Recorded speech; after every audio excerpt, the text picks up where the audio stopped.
Jadi saudara-saudara, manusia pada awalnya itu diciptakan untuk jadi penguasa yang baik. Namun karena dosa berubah jadi penguasa yang lalim, yang memiliki intensi jahat untuk memperbudak orang lain, untuk mewujudkan hawa nafsunya, keinginan dirinya sendiri. Dan tanpa sadari saudara-saudara, karena dia ingin memuaskan hawa nafsunya, orang yang tadinya memperbudak orang lain sebenarnya itu pun sedang diperbudak oleh hawa nafsunya sendiri. Ya, kita tahulah karakter budak ya, karakter budak, mentalitas budak. Dan Tuhan sedang ingin memperbaiki itu. Jadi karena dosa kita semua turun derajat, tapi Tuhan ingin mengembalikan, merestorasi. Itu proses yang dialami semua umat manusia. Bagaimana menjadi orang yang merdeka itu? Bagaimana kita memaknai kemerdekaan rohani kita itu? Yang pertama adalah toleran terhadap perbedaan. Yang kedua, tidak bertengkar karena hal-hal sepele. Dan terakhir, ini yang paling penting, merasa jadi bagian dari satu tubuh.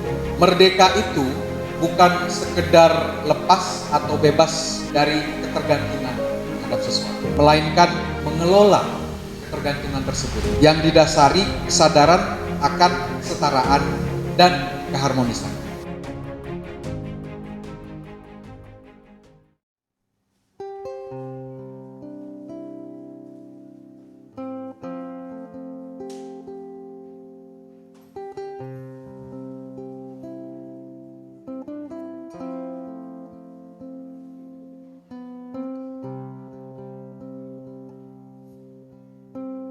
Shalom jemaat Tuhan yang dikasihi Tuhan. Mari kita bersama-sama memulai ibadah kita. Hari ini kita datang dengan nuansa yang berbeda. Kita bersama-sama menyambut kemerdekaan Indonesia. Ada satu sukacita bagi kita sebab Tuhan kita juga Allah yang memerdekakan hidup kita. Kita lahir di Indonesia bukan tanpa rencana. Semua adalah rencana Tuhan. Kita diciptakan juga karena rencana Tuhan. Di mana Tuhan menempatkan kita itu juga rencana Tuhan. Keluarga yang saat ini kita bangun, anak-anak yang Tuhan percayakan kepada kita, itu juga rencana Tuhan.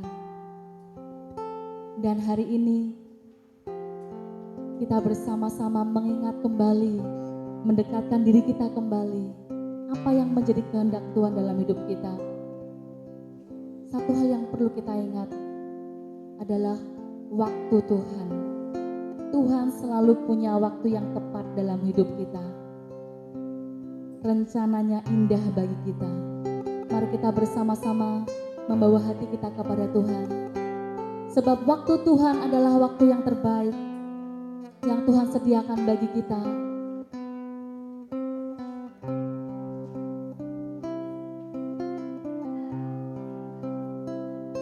Bila kau izinkan sesuatu terjadi, ku percaya semua untuk kebaikanku. Bila nanti telah tiba waktumu, ku percaya kuasa-Mu memulihkan hidupku. Bila kau izinkan sesuatu terjadi, ku percaya semua untuk kebaikanku. Bila nanti telah tiba waktumu, ku percaya kuasa-Mu memulihkan hidupku. Waktu Tuhan pasti yang terbaik, walau kadang tak mudah dimengerti. Lewati cobaan, ku tetap percaya waktu Tuhan pasti yang terbaik. Bila kau izinkan sesuatu terjadi, ku percaya semua untuk kebaikanku. Bila nanti telah tiba waktumu, ku percaya kuasa-Mu memulihkan hidupku. Waktu Tuhan pasti yang terbaik, walau kadang tak mudah dimengerti. Lewati cobaan, ku tetap percaya waktu Tuhan pasti yang terbaik. Saudaraku sekalian, saat kita menyanyikan lagu ini, mari kita ingat setiap perkara dalam hidup kita. Kita punya planning, kita punya rencana, tetapi biarlah waktu Tuhan yang terbaik dalam hidup kita.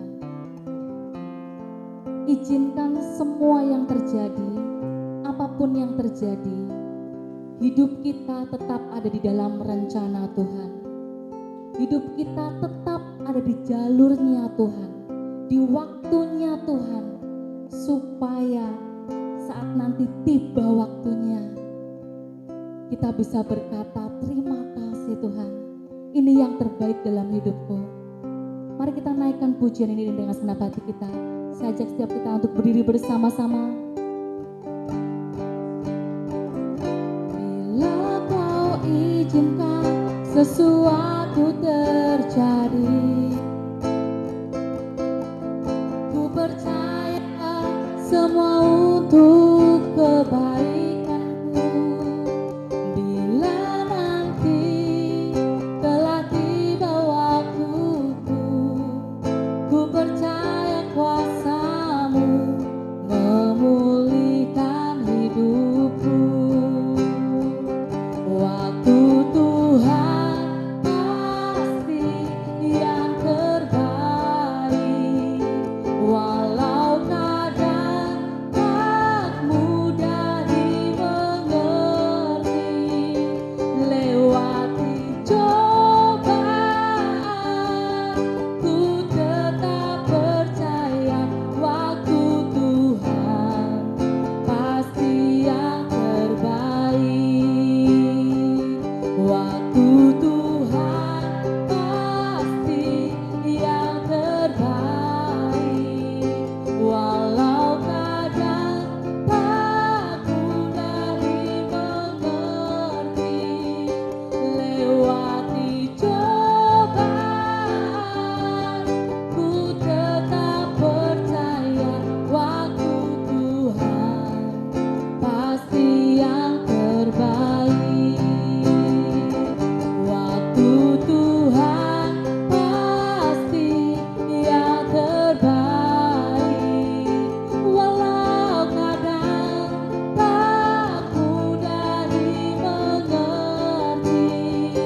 Lewati cobaan, ku tetap percaya waktu Tuhan pasti yang terbaik. Waktu Tuhan pasti yang terbaik. Waktu Tuhan pasti yang terbaik. Terima kasih Yesus, terima kasih Tuhan. Kami tahu Engkau Tuhan yang baik dalam hidup kami. Kami tahu Engkau Tuhan yang terencana atas hidup kami.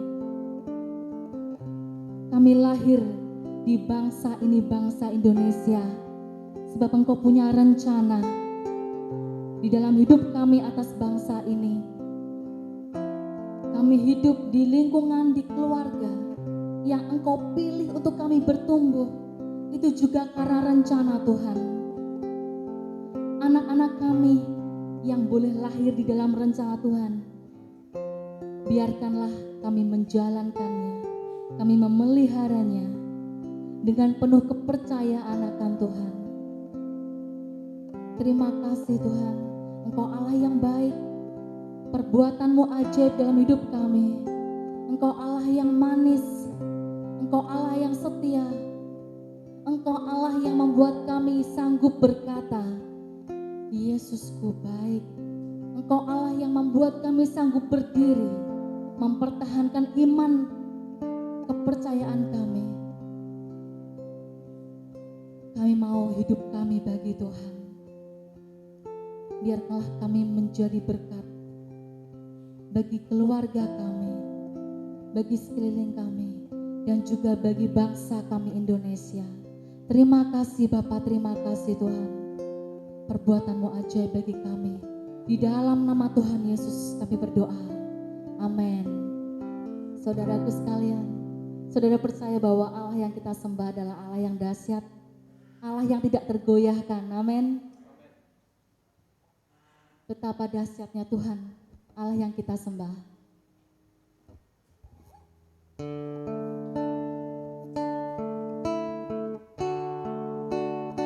Kedahsyatan Tuhan membuat kita semakin hari semakin rindu untuk menyembah Dia. Saat ini mari kita ambil waktu untuk kita sembah Tuhan. Lewat hidup kita, lewat lidah bibir kita. Sebab Dia Allah yang layak untuk menerima setiap pujian, hormat dan kemuliaan. Betapa dahsyat Engkau Yesus.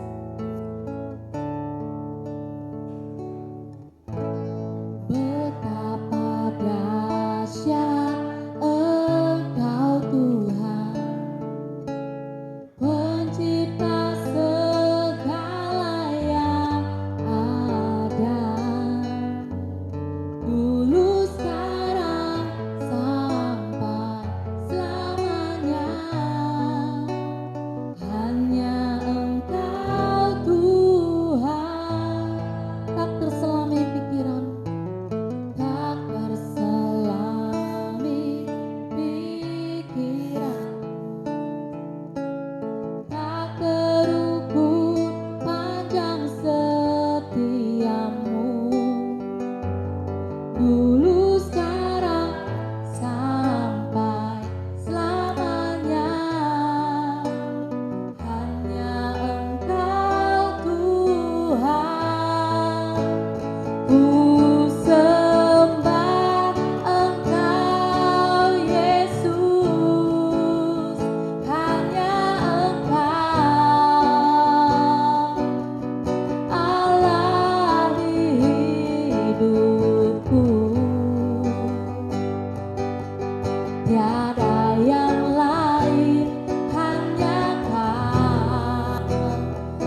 Dia Allah yang layak disembah. Allah di hidupku, tiada yang lain, hanya Kau, hanya Engkau Tuhan selamanya. Kau tetap Allah, walau dunia semua bergoncang, tak tergoyahkan. Kau tetap Allah, ku sembah Engkau Yesus, hanya Engkau Allah di hidupku, tiada yang lain, hanya Kau, hanya Engkau Tuhan selamanya. Kau tetap Allah, walau dunia semua bergoncang, tak tergoyahkan. Kau tetap Allah, Kau tetap Allah, Kau tetap Allah.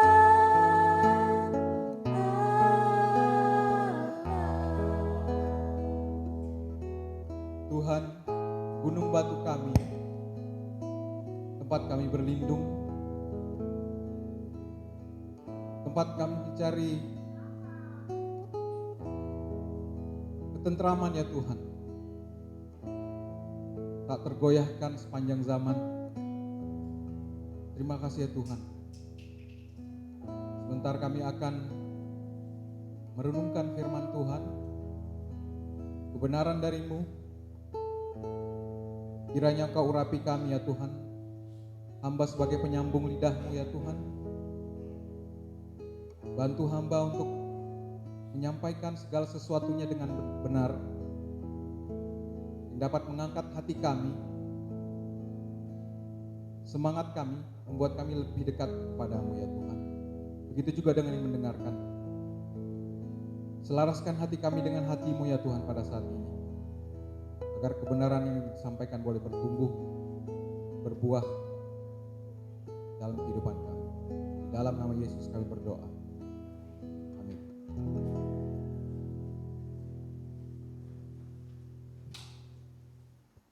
Shalom. Puji Tuhan, saudara-saudara,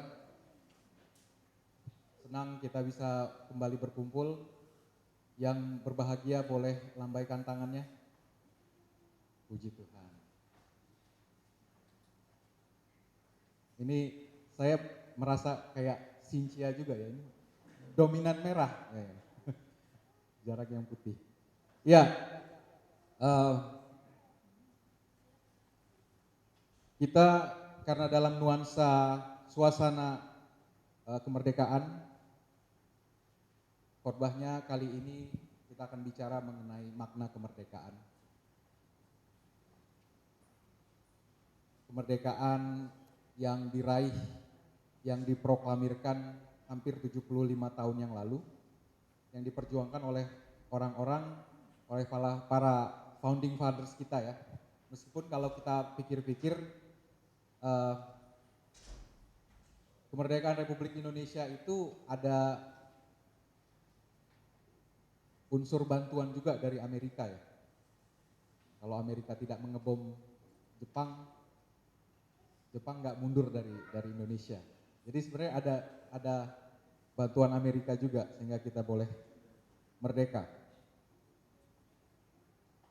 Nah, Saudara-saudara, judul yang saya ambil pada pagi hari ini adalah Independence Day. Tapi kalau saudara-saudara perhatikan ada yang menarik di situ karena kata in-nya saya pisahkan dengan dependence. Kenapa? Karena saya melihat ada dualitas makna yang tersirat di sini, saudara-saudara. Kalau saudara-saudara perhatikan prefix in atau imbuhan in, kalau dalam bahasa Inggris itu ya, biasanya memiliki arti menegasikan kata yang mengikuti, kata yang bersanding dengannya. Artinya, jadi kalau dependence disandingkan dengan in, artinya dependence artinya bergantung, independence artinya tidak bergantung atau mandiri atau merdeka. Namun ketika kita pisahkan kata in, itu bisa jadi sebuah preposisi atau kata hubung. Jadi kalau dibaca independence, in itu kan artinya dalam, kalau dipisahkan ketika jadi preposisi dia jadi di dalam. Sehingga kalau kita baca independence artinya berada dalam ketergantungan. Jadi ini ada dualitas makna dan ini ironis. Ketika dia jadi satu kata independence artinya mandiri, tapi ketika dipisahkan independence jadi berada dalam situasi bergantung. Jadi saya melihatnya cukup menarik untuk mengulas kata ini. Jadi yang namanya merdeka itu sejauh mana sih? Semerdeka apa sih orang yang disebut merdeka? Benar nggak seseorang atau sekumpulan orang yang sepakat menyatukan diri di dalam sebuah lembaga bernama negara itu benar-benar bisa merdeka, alias tidak bergantung sama sekali dengan entitas lain atau lembaga lain. Nah, saudara-saudara, perintah Tuhan mula-mula dalam Kejadian 1 ayat 28. Allah berfirman kepada mereka, beranak cuculah dan bertambah banyak. Penuhilah bumi dan taklukkanlah itu, berkuasalah atas ikan-ikan di laut dan burung-burung di udara, dan atas segala binatang yang merayap di bumi. Nah, kalau saudara perhatikan perintah Tuhan ini, perintah Tuhan kepada manusia ketika pertama kali diciptakan, yang harus ditaklukkan manusia adalah apa? Bumi. Yang harus dikuasai oleh manusia adalah apa? Hewan-hewan, baik yang di laut, di udara, maupun yang di darat. Namun, setelah jatuh dalam dosa, kita sekarang sama-sama melihat bagaimana manusia memperlakukan bumi. Perintahnya disuruh mengeksplorasi bumi, tapi yang sekarang kita lakukan adalah mengeksploitasi bumi. Perintahnya adalah melakukan kolonisasi, penuhilah bumi, taklukkanlah itu. Tapi yang terjadi sekarang adalah kolonialisme. Bergeser menjadi kolonialisme, yaitu menjajah dan menindas orang lain dengan cara merampas wilayahnya. Kalau kolonisasi atau kolonisasi itu kita ada wilayah baru, kita buka, kita tempati. Ayo rame-rame. Tapi kolonialisme itu adalah sebuah tindakan merampas daerah wilayah orang lain, penduduknya, untuk memperluas wilayahnya sendiri. Jadi saudara-saudara, manusia pada awalnya itu diciptakan untuk jadi penguasa yang baik. Namun karena dosa berubah jadi penguasa yang lalim, yang memiliki intensi jahat untuk memperbudak orang lain. Supaya apa? Untuk mewujudkan hawa nafsunya, keinginan dirinya sendiri.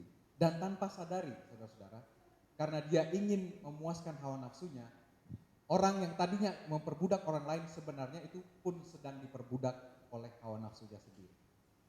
Jadi karena dosa, kita yang tadinya ditakdirkan, ditetapkan jadi penguasa, semuanya jadi budak. Minimal budak atas hawa nafsu sendiri. Oke. Itulah betapa mengerikannya konsekuensi atau akibat dari memakan buah pohon pengetahuan baik dan jahat.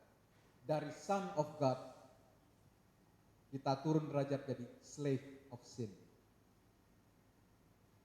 Kalau saudara-saudara perhatikan istilah Son of God itu disematkan kepada para raja di kerajaan-kerajaan manapun di zaman dahulu. Itu yang namanya raja dianggap sebagai titisan dewa, titisan Tuhan. Makanya gelar Son of God itu merujuk pada kekuasaan, penguasa. Tapi kita semuanya jadi budak dosa. Jadi keseluruhan Alkitab, saudara-saudara, kalau saudara-saudara perhatikan, itu sebenarnya kisah tentang bagaimana Tuhan melepaskan umat manusia dari perbudakan. Itulah tema utama Alkitab yang berulang-ulang, digunakan dengan berbagai ilustrasi, pengalaman orang. Intinya adalah bagaimana caranya memulihkan. Jadi karena dosa kita semua turun derajat, tapi Tuhan ingin mengembalikan, merestorasi. Itu proses yang dialami semua umat manusia. Dan saya ingin kita kembali meninjau kisah bangsa Israel yang diperbudak. Perbudakan bangsa Israel itu, saudara-saudara, dinubuatkan kepada Abraham. Kejadian 15 ayat 13. Firman Tuhan kepada Abram, ketahuilah dengan sesungguhnya bahwa keturunanmu akan menjadi orang asing dalam suatu negeri yang bukan kepunyaan mereka, dan bahwa mereka akan diperbudak dan dianiaya 400 tahun lamanya. Kejadian 15 ayat 13. Sudah dinubuatkan keturunan Abraham, walaupun nanti akan menjadi bangsa yang besar, mereka akan diperbudak dulu 400 tahun. Bangsa Indonesia, kalau kita belajar sejarah selalu dikasih tahu bahwa kita dijajah berapa lama? 350 tahun, 3,5 abad. Walaupun ada bantahan, karena bukan 350 tahun sebenarnya dijajah. Karena Belanda pada saat datang itu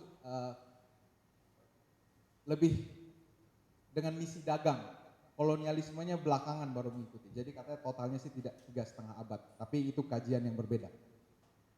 Tapi di sini bangsa Israel itu diperbudak 400 tahun, saudara-saudara. 4 abad. Ada komentator yang mengatakan seperti ini. Nubuatan ini paralel dengan keadaan Hagar. Saudara-saudara tahu Hagar ya? Hagar itu hambanya Sarah yang ditawarkan Sarah kepada Abraham untuk jadi supaya bisa punya anak, mengandung anak. Nah, kita nanti baca di Kejadian 16 ayat 6, Hagar ditindas dan dianiaya oleh Sarah karena merasa hambanya itu telah memandang rendah dirinya setelah mengandung anaknya Abraham. Nah, kata ditindas atau dianiaya dalam bahasa Ibrani adalah anak. Kata yang sama ini digunakan juga pada Keluaran 1 ayat 11-12. Sebab itu pengawas-pengawas Rodi ditempatkan atas mereka untuk menindas mereka dengan kerja paksa. Mereka harus mendirikan bagi Firaun kota-kota perbekalan yakni Pitom dan Ramses. Tetapi makin ditindas, makin bertambah banyak dan berkembang mereka sehingga orang merasa takut kepada orang Israel itu. Jadi kata ditindas, Sarah menindas Hagar, itu kata yang sama digunakan untuk bangsa Mesir menindas bangsa Israel. Jadi referensi mengenai penindasan terhadap bangsa Israel di Kejadian 15 ayat 13 tadi dan Keluaran 1 ayat 11 dan 12 membingkai perlakuan Sarah dan Abraham terhadap hambanya orang Mesir itu dan mengajak kita untuk melihat bahwa pola yang sama terjadi ketika orang-orang Mesir memperlakukan bangsa Ibrani. Jadi ini menarik, nubuatan itu terjadi di Kejadian 15. Sementara kejadian Sarah menindas hambanya yang orang Mesir itu di Kejadian 16. Tapi itu nanti kondisinya dibalik. Karena nanti keturunan Abraham akan ditindas oleh bangsa Mesir. Jadi seringkali ini juga mungkin jadi pelajaran bagi kita bahwa bisa jadi apa yang kita alami sekarang mungkin adalah dosa dari leluhur kita di masa yang lalu.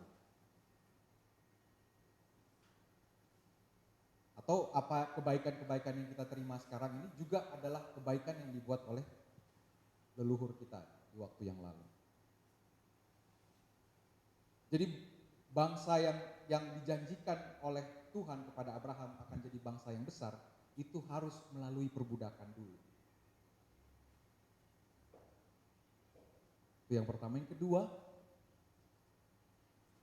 bangsa Israel adalah satu-satunya bangsa, setahu saya, di dunia ini yang pengorganisirannya atau pendiriannya atau proklamasinya itu dilakukan langsung oleh Tuhan.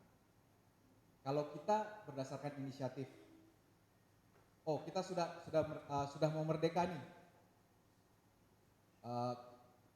karena Jepang sudah menyerah, kita langsung buru-buru ngetik naskah proklamasi dan lain-lain. Semua negara, semua bangsa itu memproklamirkan dirinya sendiri. Tapi di dunia ini yang satu-satunya yang diproklamirkan oleh Tuhan itu hanya bangsa Israel. Karena itu adalah janjinya. Keluaran 19 ayat 4 sampai 6, kamu sendiri telah melihat apa yang kulakukan kepada orang Mesir, dan bagaimana aku telah mendukung kamu di atas sayap Raja Wali dan membawa kamu kepadaku. Jadi sekarang, jika kamu sungguh-sungguh mendengarkan firman-Ku dan berpegang pada perjanjian-Ku, maka kamu akan menjadi harta kesayangan-Ku sendiri dari antara segala bangsa, sebab akulah yang mempunyai seluruh bumi. Kamu akan menjadi bagiku kerajaan imam dan bangsa yang kudus. Jadi ini yang proklamirkan Tuhan sendiri. Kamu akan menjadi bagiku kingdom of priests and holy nation. Jadi yang namanya holy itu Tuhan yang sematkan. Kita nggak bisa mengklaim holy. Nah, bangsa Israel disebut Tuhan akan jadi bangsa yang kudus. Dan kingdom of priests. Jadi kalau priest, jadi semua bangsa Israel itu dimaksudkan untuk jadi imam semuanya, saudara-saudara. Jadi imam, menjadi terang bagi bangsa-bangsa lain. Dan itu sebabnya mereka begitu keras dibentuk oleh Tuhan. Apa tandanya? Itu tadi Tuhan bilang, selama kamu mengikuti ketetapan-Ku, firman yang harus kau katakan pada orang Israel. Salah satu tanda yang membedakannya adalah hari Sabat. Hari Sabat adalah tugu peringatan penciptaan. Namun bukan hanya itu saja. Hari Sabat juga merupakan tugu peringatan kemerdekaan bangsa Israel. Dalam Keluaran 20 ayat 8 sampai 11 kita sudah sama-sama tahu. Ingatlah dan kuduskanlah hari Sabat, 6 hari lamanya engkau akan bekerja dan melakukan segala pekerjaanmu. Tapi hari ketujuh adalah hari Sabat Tuhan Allahmu, maka jangan melakukan sesuatu pekerjaan, engkau atau anakmu laki-laki, atau anakmu perempuan, atau hambamu laki-laki, atau hambamu perempuan, atau hewanmu atau orang asing yang di tempat kediaman. Sebab 6 hari lamanya Tuhan menjadikan langit dan bumi, laut dan segala isinya, dan ia berhenti pada hari ketujuh. Itulah sebabnya Tuhan memberkati hari Sabat dan menguduskannya. Ini yang tertulis di Loh Batu, saudara-saudara. Dan kita tahu loh batu itu ada 2. Tahu kenapa ada 2? Jadi loh batu itu bukan jadinya 5 isinya hukum Taurat, 10 hukum itu. Tidak. Tapi masing-masing itu isinya 10 hukum. Loh batu itu adalah akta nikah. Akta pernikahan Tuhan dengan bangsa Israel. Ya kalau pernikahan Kristen, saudara-saudara, surat nikahnya satu ya, tapi fotonya digabung kan. Nah, loh batu ini kayak surat nikah saudara sepupu kita. Istri pegang satu, suami pegang satu. Jadi loh batu itu seperti itu. Satu punya Tuhan, satu punya bangsa Israel. Tapi dua-duanya dipegang sama bangsa Israel. Karena disinilah mereka menikah. Nah ini nanti jadi contoh bahwa ilustrasi hubungan Tuhan dengan bangsa Israel itu seperti pengantin. suami dan istri. Oke? Nah, itu loh batu. Jadi 10 hukum itu adalah janji pernikahan. Kalau dari sudut pandang negara, itu adalah dasar negara. Kalau kita punya Pancasila, bangsa Israel, dasar negaranya itu Dekalog. 10 perintah. Kalau engkau mengasihi aku, jangan ada Allah lain di hadapan. Kalau kau mengasihi aku, jangan kau buat patung. Kalau kau mengasihi aku, jangan sebut namaku sembarangan. Kalau kau mengasihi aku, ingatlah aku sebagai penciptamu. Baru berikutnya poin sesama. Kalau kau mengasihi sesamamu, hormatilah ayah ibu. Begitu seterusnya. Itu penerapan Dekalog. Nah, tapi di Ulangan 5 ayat 15, saudara-saudara, Musa kembali mengulang 10 hukum ini, tapi secara lisan, bukan membaca. Poinnya sama, tapi di ayat 15. Jadi terutama tentang bagian ingat dan kuduskan hari Sabat. Itu sama semuanya. Tapi di bagian 15, kalau di Keluaran 20 disebutkan, sebab 6 hari lamanya Tuhan menjadikan langit dan bumi, laut dan segala isinya. Jadi merujuk pada penciptaan. Pada Ulangan 5 ayat 15, Musa mengatakan, sebab haruslah kau ingat bahwa engkau pun dahulu budak di tanah Mesir. Dan engkau dibawa keluar dari sana oleh Tuhan Allahmu dengan tangan yang kuat dan lengan yang teracung. Itulah sebabnya Tuhan Allahmu memerintahkan engkau merayakan hari Sabat. Jadi Sabat bukan hanya tanda penciptaan, memorial of creation, tapi juga memorial of salvation. Memorial of freedom. Itulah independence-nya mereka. Jadi sebenarnya Sabat boleh dimaknai sebagai peringatan kemerdekaan juga, di mana bangsa Israel terbebas dari belenggu perbudakan Mesir. Tapi kenapa penerapannya begitu keras, saudara-saudara?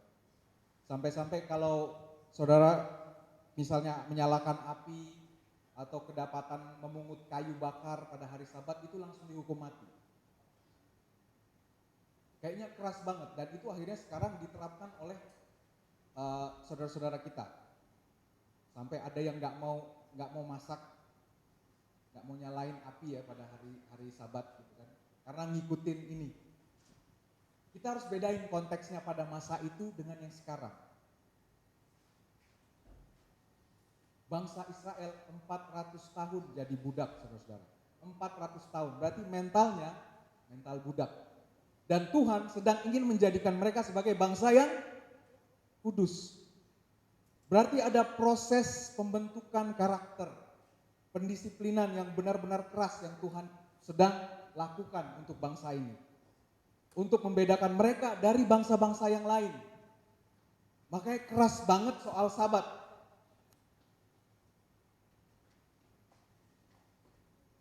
Ya, kita tahulah karakter budak ya, mentalitas budak. Dan Tuhan sedang ingin memperbaiki itu. Salah satunya karakter budak itu suka bersungut-sungut katanya. Kurang bersyukur. Dan itu terjadi di Keluaran 16 ayat 13. Setelah mereka berangkat dari Elim, ini sudah keluar dari Mesir ya. Tibalah segenap jemaah Israel di padang gurun Sin yang terletak antara Elim dan Gunung Sinai pada hari yang ke-15 bulan yang kedua sejak mereka keluar dari tanah Mesir. Baru 2 bulan. Mereka bersungut-sungut kepada Musa dan Harun dan berkata, kalau kami mati tadinya di tanah Mesir oleh tangan Tuhan ketika kami duduk menghadapi kuali berisi daging dan makan roti sampai kenyang. Sebab kamu membawa kami keluar ke padang gurun ini untuk membunuh seluruh jemaat ini dengan kelaparan. Di Mesir mereka saksikan sendiri 10 tulah ditimpakan Tuhan pada bangsa Mesir. Mereka sudah menyaksikan sendiri Tuhan memimpin mereka menyeberangi Laut Merah. Baru 2 bulan keluar udah mengeluh. Mending mati di Mesir aja lah, kami mati gitu. Ya, paling tidak masih bisa nikmatin kuali berisi daging sambil makan roti. Mentalnya masih mental budak. Makanya Tuhan begitu keras terhadap bangsa ini. karakternya lagi dimurnikan gitu ya. Tapi Tuhan bermurah hati, Tuhan berikan ini. Seperti kita tahu Tuhan kemudian memberikan mana. Aku akan menurunkan dari langit hujan roti bagimu. Wah, Tuhan merespon. Oke, butuh makanan dikasih. Maka bangsa itu akan keluar dan memungut tiap-tiap hari sebanyak yang perlu untuk sehari, supaya mereka mencoba apakah mereka hidup menurut hukumku atau tidak. Dan pada hari yang ke-6 apabila mereka memasak yang dibawa mereka pulang, maka yang dibawa itu akan terdapat 2 kali lipat banyaknya dari apa yang dipungut mereka sehari-hari. Jadi setiap hari akan diberikan roti, tapi pada hari ke-6 2 kali lipat lebih banyak. Oke. 6 hari lamanya kamu memungutnya, tetapi pada hari yang ke-7 ada Sabat, maka roti itu tidak ada pada hari itu. Tetapi ketika pada hari ke-7 ada dari bangsa itu yang keluar memungutnya, tidaklah mereka mendapatnya. Sebab itu Tuhan berfirman kepada Musa, berapa lama lagi kamu menolak perintah, mengikuti segala perintahku dan hukumku. Ini terjadi di Keluaran 16. 10 hukum baru diberikan pada Keluaran 20. Jadi, tapi hukum Sabat sudah diterapkan di sini melalui makanan. Kenapa? Makanan adalah, jadi kalau mental budak saudara-saudara, 400 tahun mereka bekerja, itu mereka bekerja setiap hari. Kalau nggak kerja nggak makan. Jadi mereka harus selalu bekerja setiap hari. Nah, Tuhan sedang membentuk iman mereka.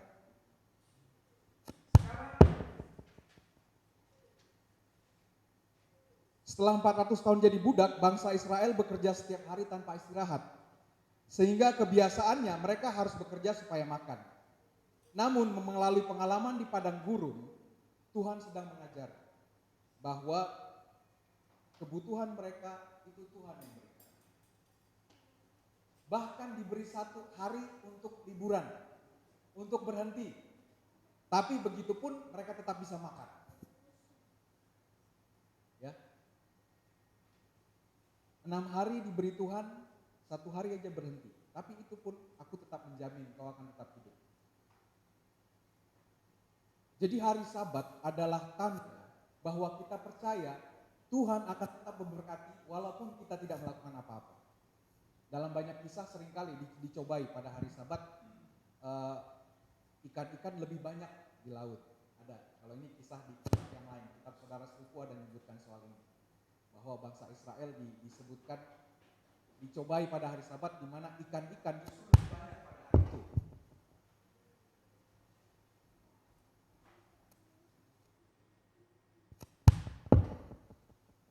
Jadi untuk apa? Dan kita tahu bangsa Israel ini bangsa yang tegar tengkuk.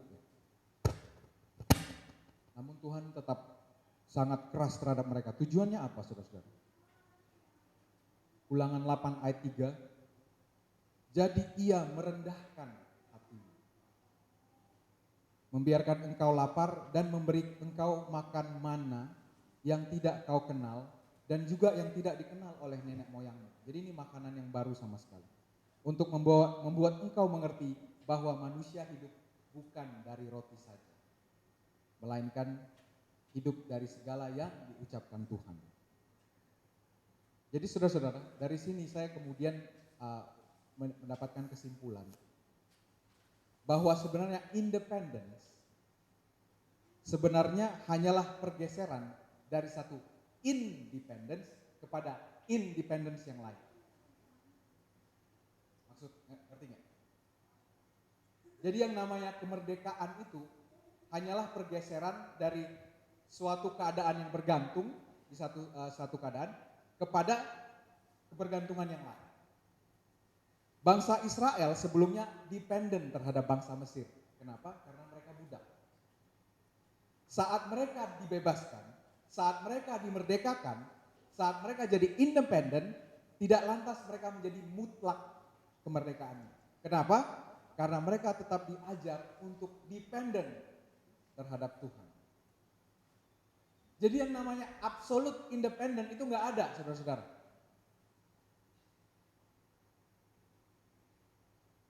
Yang namanya independen adalah pergeseran antara kebergantungan yang satu berubah ke bergantung yang lain.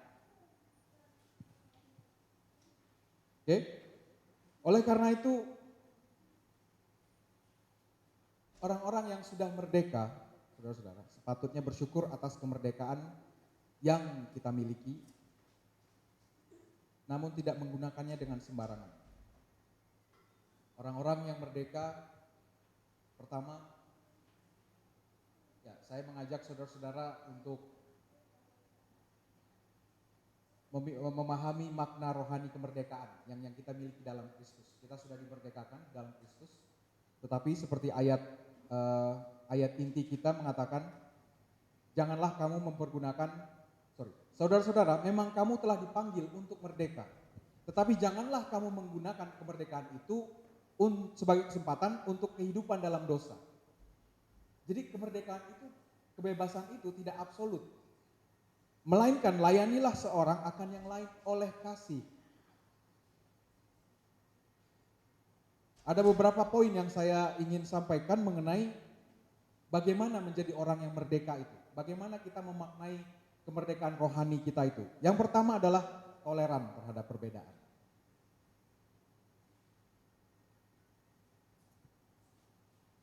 Roma 14 ayat 1-6. Terimalah orang yang lemah imannya tanpa mempercakapkan pendapatnya. Yang seorang yakin bahwa ia boleh makan segala jenis makanan, tetapi orang yang lemah imannya hanya makan sayur-sayuran saja. Siapa yang makan, janganlah menghina orang yang tidak makan, dan siapa yang tidak makan, janganlah menghakimi orang yang makan, sebab Allah telah menerima orang itu. Siapakah kamu sehingga kamu menghakimi hamba orang lain? Entahkah ia berdiri, entahkah ia jatuh, itu adalah urusan tuannya sendiri. Tetapi ia akan tetap berdiri karena Tuhan berkuasa menjaga dia terus berdiri. Yang seseorang menganggap hari yang satu lebih penting daripada hari yang lain, tetapi yang lain menganggap semua hari sama saja. Saya pribadi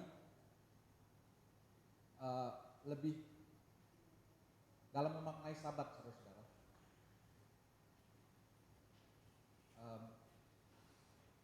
Memahaminya setelah Kristus, Sabat sebagai 7 days Sabat instead of 7th day Sabat. Kenapa? Karena Kristus berkata, marilah engkau yang letih lesu dan berbeban berat, aku akan memberikan Sabat padamu. Dulu bangsa Israel ketika diberikan Sabat itu tandanya adalah hari. Tapi setelah Kristus, the true rest bukan pada day, tapi pada Tuhan sendiri. Dan itu bisa dilakukan sepanjang minggu. Terus Sabat yang satu hari bagaimana? Ya tetap ada. Disitulah dilakukan namanya communal worship. Tapi kalau true rest itu tidak menunggu hari ketujuh. True rest is all week. Jadi kita tidak lagi bertengkar soal hari apa harus beribadah. Enggak, karena ibadah adalah keseluruhan hidup kita. Ibadah yang kita lakukan adalah ibadah korporat, ibadah komunal. Ya. Terus yang kedua, tadi pertama toleran terhadap perbedaan. Yang kedua, tidak bertengkar karena hal-hal sepele. Kalau zaman Pilpres kemarin kita terpecah dua hanya gara-gara kandidat presidennya berbeda ya. Sampai ada golongan cebong dan kampret. Sepele banget hanya karena acara 5 tahunan gitu ya, sampai ya grup WhatsApp keluarga bisa sampai pecah gitu segala macam. Nah kita karena tadi sudah toleran terhadap perbedaan, kita tidak bertengkar karena hal-hal yang remeh, karena hal-hal duniawi seperti itu. Hindarilah 2 Timotius 2, 23, 26, hindarilah soal-soal yang dicari-cari, yang bodoh dan tidak layak. Engkau tahu bahwa soal-soal itu menimbulkan pertengkaran. Sedangkan seorang hamba Tuhan tidak boleh bertengkar, tetapi harus ramah terhadap semua orang, harus cakap, mengajar, sabar, dan dengan lemah lembut dapat menuntun orang yang suka melawan. Sebab mungkin Tuhan memberikan kesempatan kepada mereka untuk bertobat dan memimpin mereka sehingga mereka mengenal kebenaran. Oke. Yang ketiga, tidak mementingkan diri sendiri, pasti. Mengutamakan kepentingan orang lain. Itu adalah karakter orang-orang yang sudah merdeka secara rohani.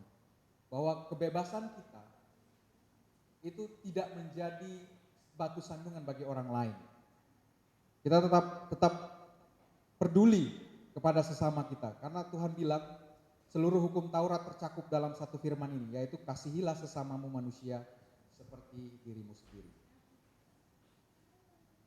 Yang keempat, orang yang merdeka itu harus rendah hati. Demikian 1 Petrus 5 ayat 5-7. Demikian jugalah kamu, hai orang-orang muda, tunduklah kepada orang-orang yang tua, dan kamu semua rendahkanlah dirimu seseorang terhadap yang lain. Sebab Allah menentang orang yang congkak, tetapi mengasihani orang yang rendah hati. Karena rendahkanlah dirimu di bawah tangan yang kuat.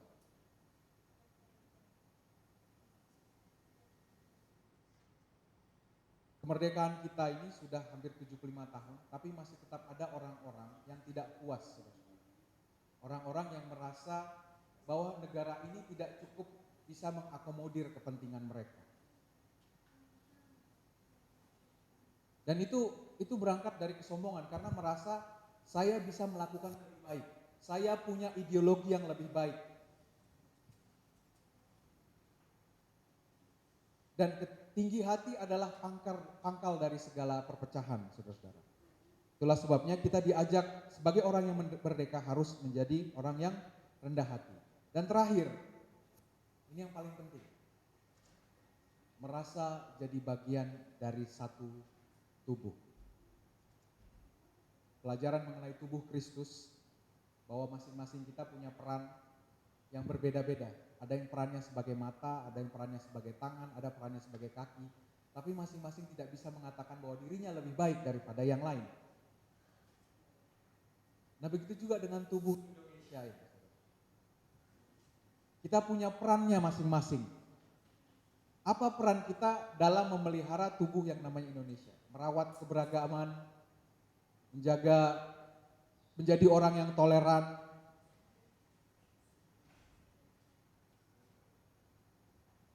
Kita punya nilai-nilai leluhur yang sebenarnya itu sangat berharga, tapi perlahan mulai terkikis. Dulu ada istilahnya tepo salira. Itu kayak tenggang rasa ya. Nah, itu sekarang makin kesini makin pudar. Orang-orang semakin spiritnya itu makin eksklusif.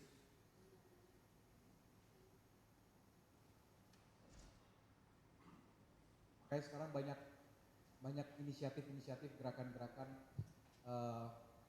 dari masyarakat, misalnya kayak membudayakan kembali memakai kebaya. Sebenarnya bukan karena ini, karena untuk menjadi tandingan bagi paham-paham yang asing yang sedang menggerus budaya bangsa kita. Jadi ada sekelompok orang yang benar-benar memakai pakaian budaya mereka gitu, untuk menunjukkan Indonesia itu sebenarnya kaya kebudayaannya. Tapi kenapa kita terima paham dari pakaian Timur Tengah gitu kan ya? Sehingga kita kehilangan identitas. Jadi keseluruhannya ini, saudara-saudara, merdeka itu bukan sekedar lepas atau bebas dari ketergantungan terhadap sesuatu, melainkan mengelola ketergantungan tersebut yang didasari kesadaran akan kesetaraan dan keharmonisan. kepala kita ini nggak bisa putar 180 derajat adalah bukti bahwa kita tidak bisa sepenuhnya mandiri, tidak bisa sepenuhnya independen. Kita tetap butuh orang untuk menjaga punggung kita. Namun kalau tidak setara, kalau tidak selaras, tidak harmonis, maka kita akan terus saling curiga bahwa yang seharusnya melindungi punggung, jangan-jangan justru berbalik menikam dari belakang. Ya. Jadi setara dan harmonis dan selaras itu penting. Kemerdekaan bisa kehilangan arti kalau dimaknai sendiri-sendiri. Jadi yang namanya independensi baru akan menemui maknanya yang sejati ketika kita mengedepankan semangat interdependensi. Saling mengandalkan. Jadi kita tuh baru bisa independen kalau kita bisa saling mengandalkan satu sama lain. Tadi satu tubuh. Kalau saya nggak bisa melakukan ini, saya tahu akan ada orang lain yang menutupi kekurangan saya, yang akan mendukung saya. Makanya saya bisa independen, bisa mandiri. Tapi saya tetap independen, saya tidak bisa murni mutlak independen. Tetap butuh orang lain. Itu namanya interdependensi. Jadi kemerdekaan sejati, saudara-saudara, bukan berarti tidak bertuan. Kayak kalau di Jepang ada istilahnya ronin, samurai tanpa tuan. Mereka wondering, bingung karena nggak punya purpose. Kita tuh butuh purpose untuk hidup, butuh tujuan, serve the purpose. Itu yang membuat mereka bermakna sebagai samurai. Kalau jadi ronin udah bingung jadi.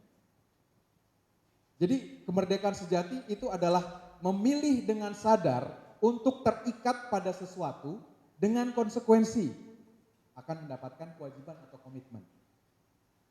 Namun semua itu dipandang sebagai kesenangan, bukan beban. Itu baru namanya merdeka. Jadi merdeka itu, jadi seorang budak bisa merdeka ketika dia melihat kewajibannya, tugasnya bukan sebagai beban, tapi sebagai tindakannya sukarela untuk melakukannya. Mungkin kita melihat dia sebagai budak, tapi dia tidak melihat dirinya sebagai budak. Kenapa? Karena saya melakukannya, karena saya rela, karena saya mau. Itulah yang namanya kemerdekaan. Jadi kemerdekaan itu bukan lepas bebas, gak punya siapa-siapa untuk kita layani. Oke? Jadi kalau saudara saat ini terikat dengan sesuatu dan merasa terbeban dengan kewajiban yang muncul atas ikatan itu, pada hakikatnya kita belum merdeka alias masih budak. Orang merdeka tidak dilihat dari lepasnya dia dari berbagai belenggu. Namun bagaimana ia memaknai positif serta mampu meningkatkan kualitas dirinya, kualitas kebijaksanaannya melalui setiap hal yang membelenggu dirinya. Jadi keadaan yang membelenggu itu justru membuat dia semakin kuat, membuat dia semakin dewasa.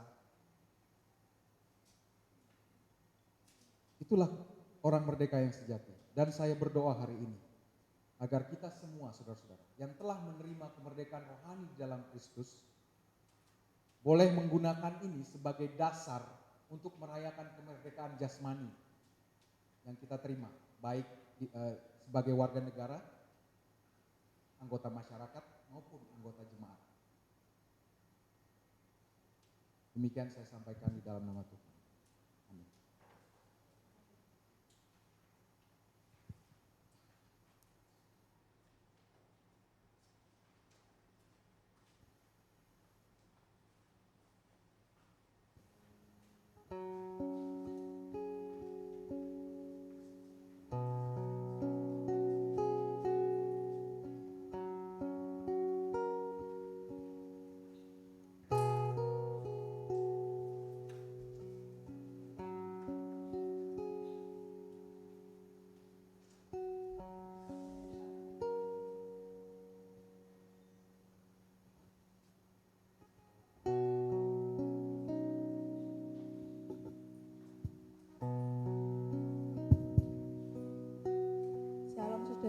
kita bangkit berdiri.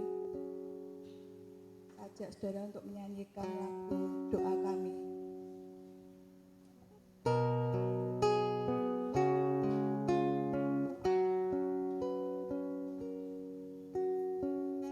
Guruku setiap rencanamu dan rencanamu yang mulia dalam satu tubuh kami bersatu menjadi duta kerajaan-Mu. Ucapkan berkat atas Indonesia, biar kemuliaan Tuhan akan nyata bagi bangsa ini. Di bangsa ini kami berdiri dan membawa doa kami kepadamu. Sesuatu yang besar pasti terjadi. Yang besar pasti terjadi dan mengubahkan negeri kami. Hanya nama-Mu Tuhan ditinggikan atas seluruh bumi. Kami rindu Tuhan melihat Indonesia Rindu melihat Indonesia pulih dari semua problema, hidup dalam jalan kebenaran-Mu.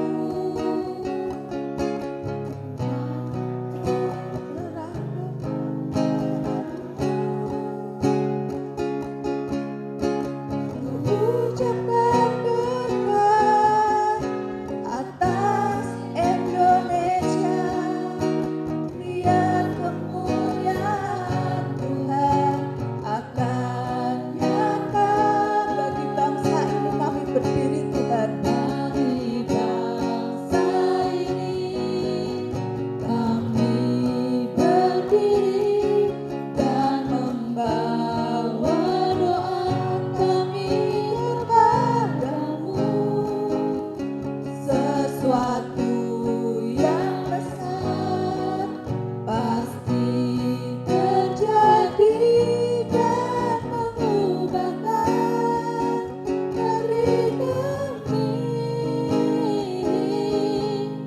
Hanya nama-Mu Tuhan ditinggikan atas seluruh sekali lagi bagi bumi. bangsa ini Tuhan kami berdiri. Bagi bangsa ini kami berdiri dan membawa doa kami kepadamu.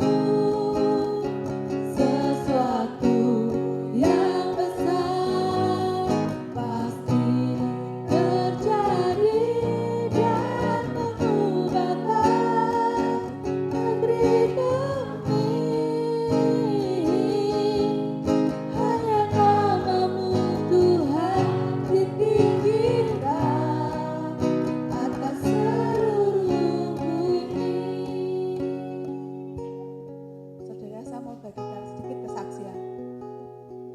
Suatu ketika waktu pertama kali saya diajak teman untuk doain bangsa.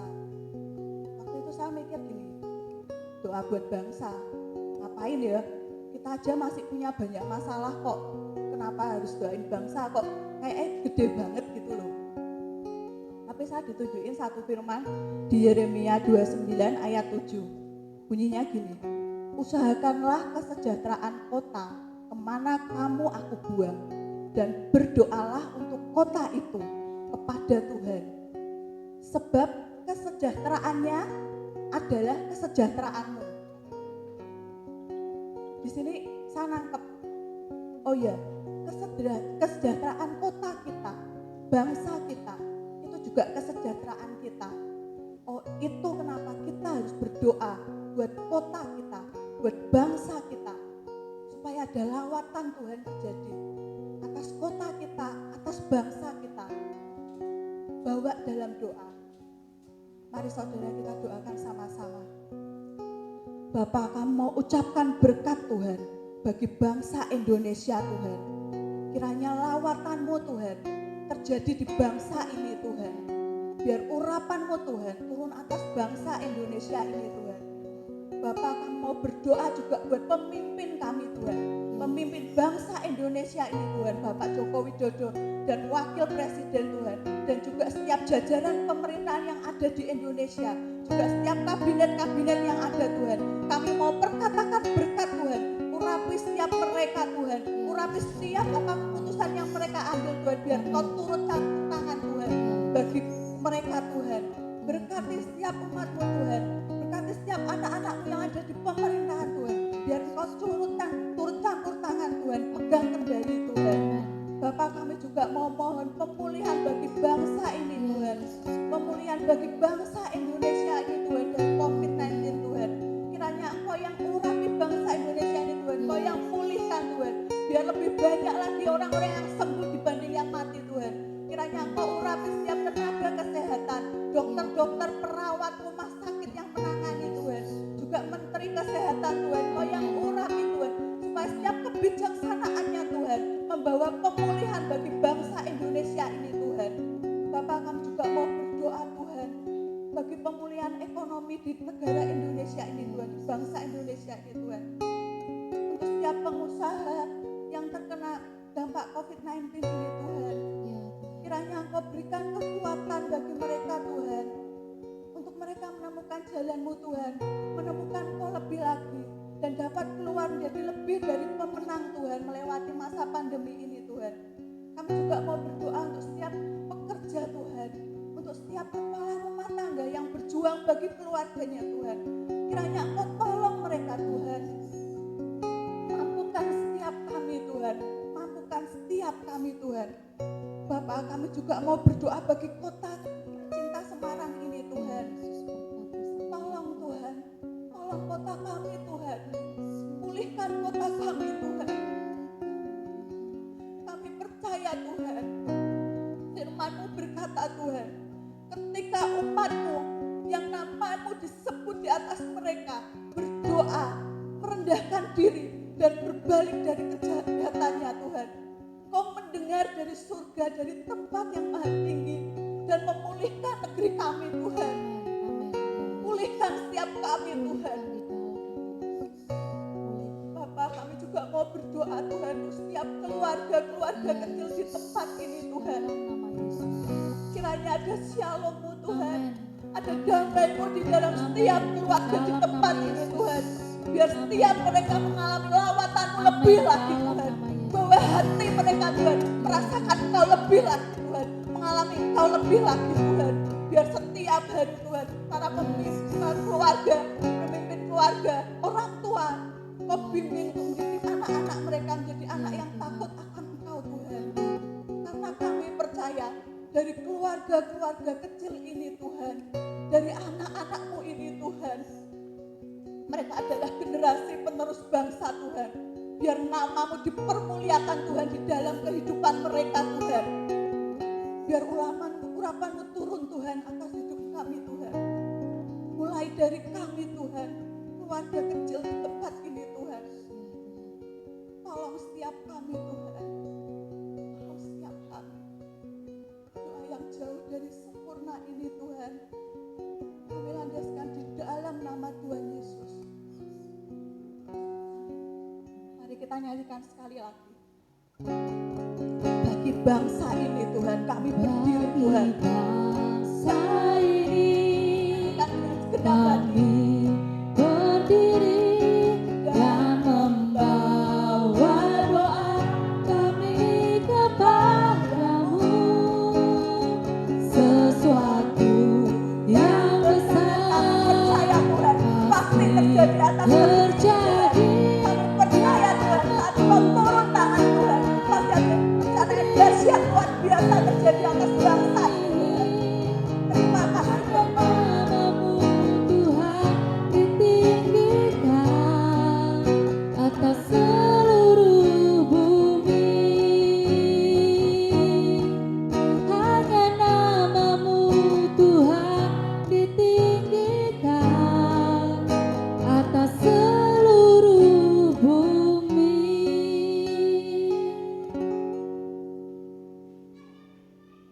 Sekali lagi kami datang kepadamu ya Tuhan, bersyukur. Terima kasih atas anugerah kemerdekaan rohani yang kami terima di dalam Kristus dan juga kemerdekaan bangsa ini ya Tuhan. Terima kasih ya Tuhan untuk tidak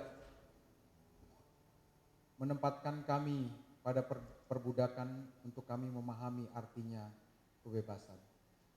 Terima kasih Tuhan telah menjauhkan kami dari penjajahan untuk kami tahu artinya kemerdekaan. Dan terima kasih Tuhan untuk menjauhkan kami dari peperangan agar kami tahu betapa berharganya perdamaian. Tuhan, biarlah Engkau tanamkan dalam hati kami masing-masing rasa syukur yang tidak berkeputusan ya Tuhan, agar kami boleh selalu menjadi warga yang bermanfaat bagi sesama kami, bagi bangsa kami ya Tuhan. Dengan segala pekerjaan yang kami lakukan, talenta, pengetahuan, apapun peran yang kami jalani dalam kehidupan kami boleh berjalan dengan sebaik-baiknya. Tuhan memberkati kami masing-masing, keluarga lepas keluarga di dalam jemaat ini ya Tuhan. Ingatkan kami kembali ya Tuhan akan kasih kami mula-mula ketika kami memulai pernikahan kami ya Tuhan. Ingatkan kami ya Tuhan bagaimana begitu besar kasih mesra kami ya Tuhan. Dan biarlah itu kami rawat senantiasa ya Tuhan, sampai hari ini, sampai maut memisahkan kami ya Tuhan. Dan juga buah hati kami yang Kau titipkan kepada kami ya Tuhan. Berilah kami hikmat dalam membesarkan mereka, mencukupkan segala kebutuhan mereka, memberikan mereka pendidikan yang terbaik, agar mereka terbangun secara mental, jasmani, rohani, menjadi anak-anak yang membanggakan, anak-anak yang berprestasi, yang mampu membuat kreasi terbaik ya Tuhan, berinovasi, menjadi orang-orang yang kelak takut akan Tuhan dan juga bermanfaat bagi sesama ya Tuhan. Kami berdoa bagi orang tua kami ya Tuhan, baik yang ada di dekat kami maupun yang jauh dari kami. Biarlah kesehatan mereka senantiasa terjaga, hati mereka senantiasa berbahagia melihat anak-anak mereka berjalan dalam kebenaran ya Tuhan. Panjangkanlah umur mereka sesuai dengan rencana-Mu Tuhan, dan biarlah kami boleh membalas kebaikan mereka, segala hal yang mereka lakukan dengan bakti kami yang terbaik yang bisa kami berikan ya Tuhan. Kami berdoa untuk bangsa ini ya Tuhan. Telah disampaikan, kami memohon, lepaskanlah kami, berikanlah kami kekuatan untuk menghadapi bencana wabah ini ya Tuhan. Keyakinan bahwa kami bisa melaluinya, bahwa Tuhan tidak mengizinkan sesuatu melainkan karena ada rencana yang indah di baliknya, dan mampukan kami untuk melalui semua ini Tuhan. Terima kasih Tuhan. Pada hari ini kami mohon kepadamu ya Tuhan, datanglah pada kami, lawatlah kami ya Tuhan. Biarlah lawatan Tuhan turun atas kami masing-masing pada hari ini. Kami mohon berkat dari-Mu ya Tuhan. Mari saudara kita menyambut berkat Tuhan. Tuhan memberkati engkau dan menyelingkuhi engkau. Tuhan menyinari engkau dengan wajahnya dan memberi engkau kasih karunia. Tuhan menghadapkan wajahnya kepadamu dan memberi engkau damai sejahtera. Mulai dari hari ini sampai Maranatha, hanya di dalam nama Yesus kami berdoa. Amin. Kiranya Tuhan memberkati keluarga setiap kita. Silakan duduk kembali.